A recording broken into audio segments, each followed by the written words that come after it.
All right, so here we go.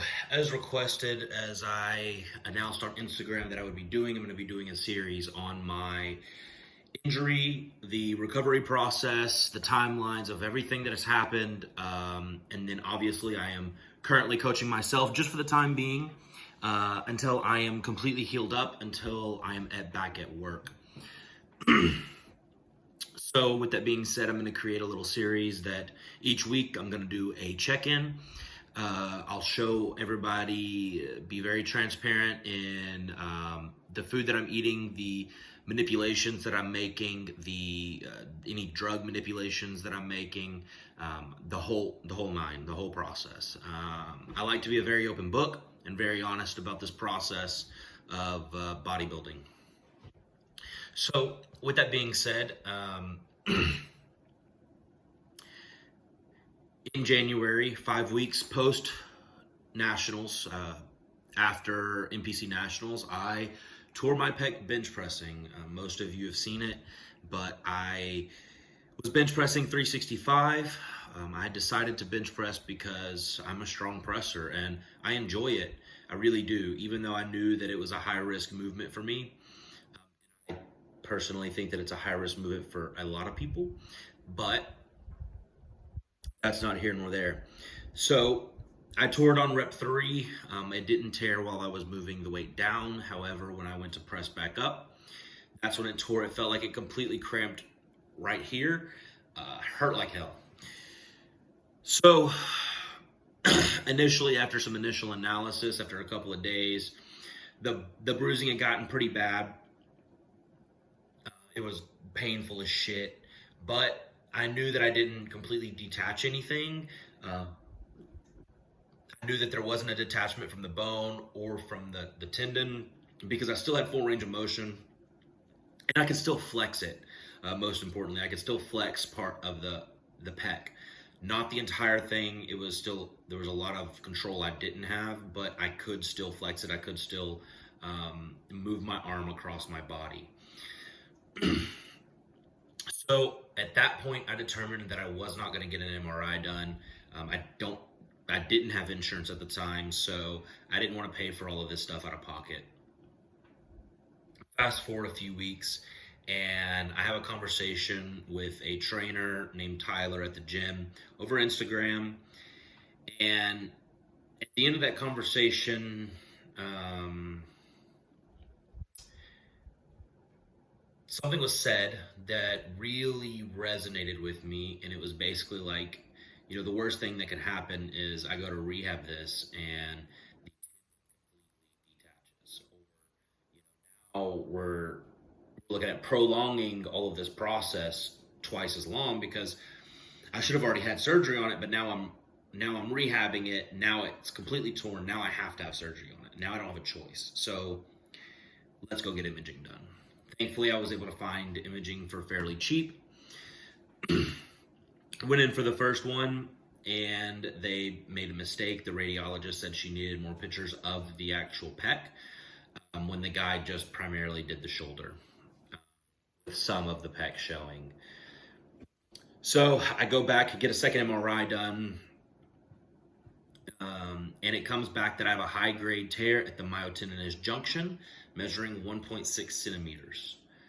So I scheduled a doctor's appointment, and when I went, they actually determined that it appeared like the pec tore more in the muscle belly, and not necessarily at the tendon. So there was a question as to whether any tendon tore off or not. So the doctor said he's not sure that he can do the surgery. He's not sure that it'll be effective, or that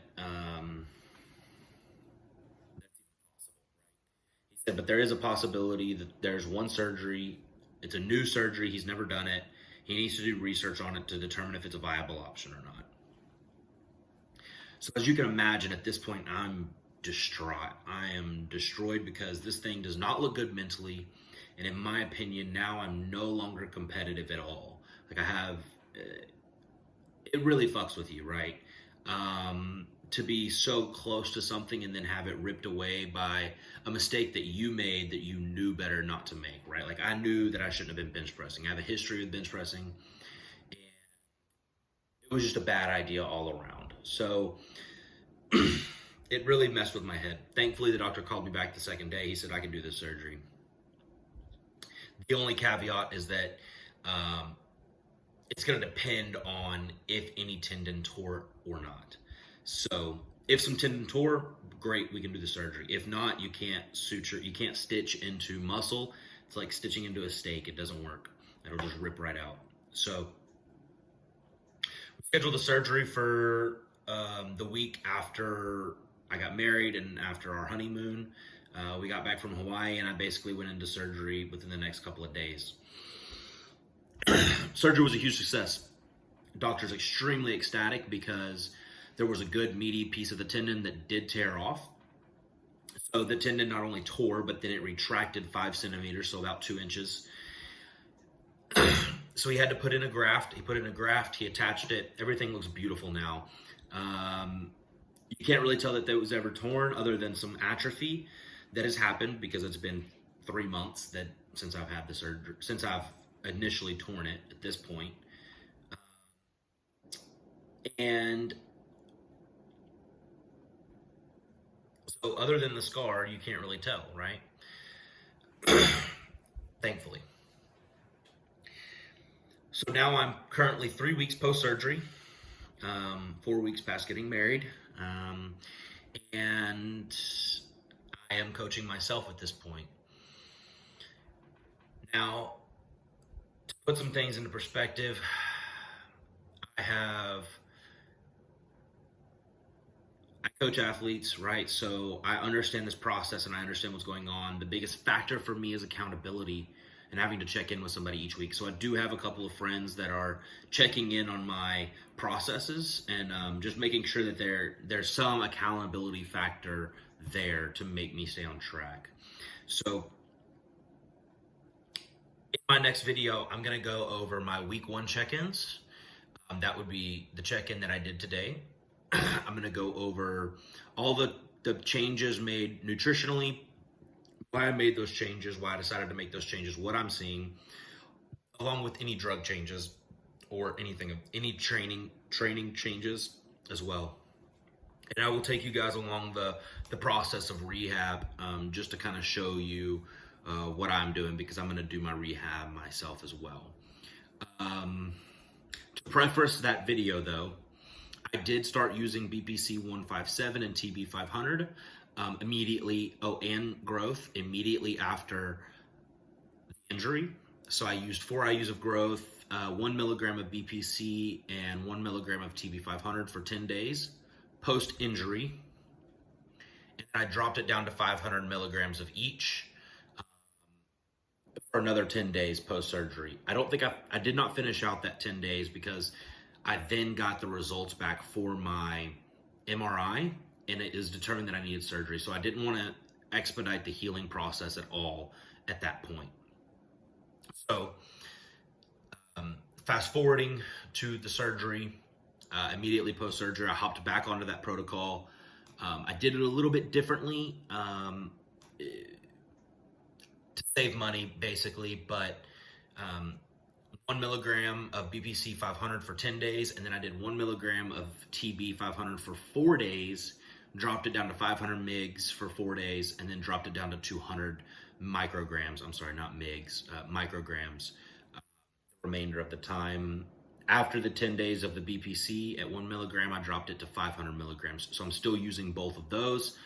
And I'm probably going to use that dosage scheme for a little while, just to, again, this is a much larger healing process, so it's going to take longer. My body has to fully adopt the graft. It has to put nerves and blood vessels throughout it to make it my own and to make it part of my body, and that takes time. The doctor expects that to take 6 months. Hopefully it doesn't take near that long.